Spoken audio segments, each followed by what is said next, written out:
अता तारर से ज्यादा झूठा इंसान इस दुनिया में शायद पैदा नहीं हुआ।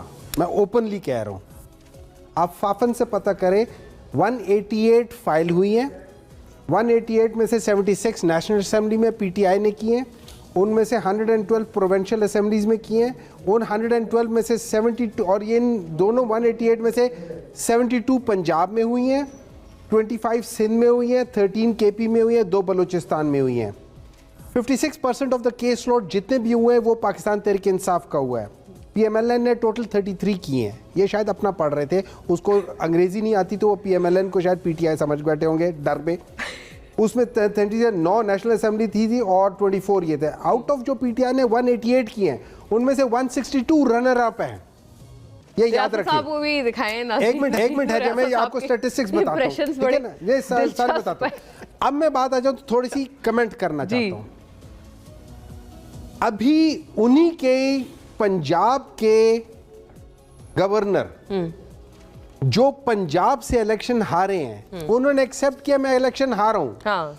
उन्होंने कहा मुझे इसका नहीं पता कि बिलावल भुट्टो अपना इलेक्शन जीते या हारे, लेकिन मुझे इसका पता है कि अता तारड़ हारा है। So that means he was not sure कि उनका लीडर जीता है या हारा है, लेकिन ही वाज श्योर कि अता तारड़ उस कॉन्स्टिट्यूएंसी में। अच्छा, समझ आ गई? ये कहा है सलीम हैदर साहब ने? बिल्कुल कहा है, बिल्कुल कहा है। अच्छा, उन्होंने ये कहा है कि अटक से लेके जेलम तक एक सीट भी पीएमएलएन नहीं जीती है। जी, ये बात दुरुस्त है। अच्छा, ये वही बात है जो उस कमिश्नर ने कही थी। ये वही बात है जो कमिश्नर ने भी कही थी।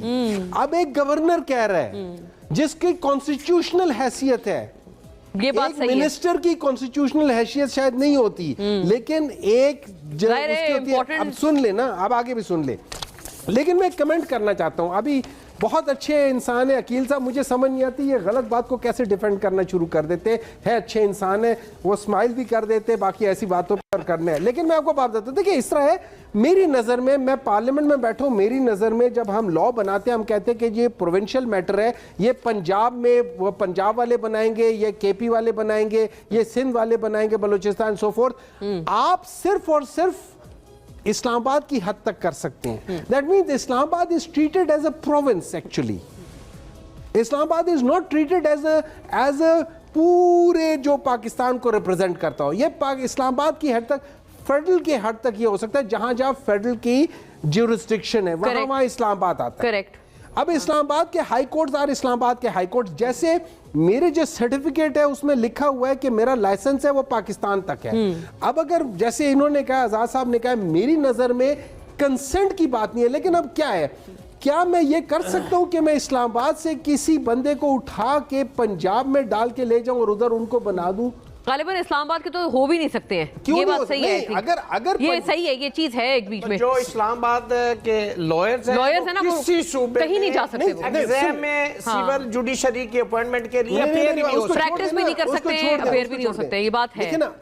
इस वक्त हम जजेस की बात कर रहे हैं ना, इस वक्त हम जजेस की बात कर सकते हैं। क्या मैं सीनियर मोस्ट जज इस्लामाबाद से उठा के पंजाब में उसको चीफ जस्टिस बना सकता हूं? देखिए बात ये हो जाती है, इन्नमल अमालो बिन्नियात, नियत तो छोड़े, जब अमल ही गलत है उसके पीछे नियत क्या ठीक होगी? सारी बातें इन्होंने बता दी आजाद साहब ने कि ये अनकॉन्स्टिट्यूशनल है। मींस कॉन्स्टिट्यूशन क्या है? तो उन्होंने क्या किया, उन्होंने क्या है, कॉन्स्टिट्यूशन बेंच में अपने बंदे लगा लो कि इंटरप्रिटेशन क्या करेंगे। अब तो इंटरप्रिटेशन हर चीज का कोई आप कहते हैं तोड़ है नहीं, इन्होंने हर चीज को ये इतने ज्यादा, मैं लफ्ज नहीं कहना चाहता, लेकिन वो क्रिमिनल माइंडेड टाइप है कि इन्होंने सारे लूप होल्स पकड़ने शुरू कर दिए कि अगर यहां से ये निकल गया तो उधर से पकड़ो, उधर से कर लिया तो उधर से कर लो। लेकिन मेरी समझ इतनी है कि Islamabad high court is like a provincial high court.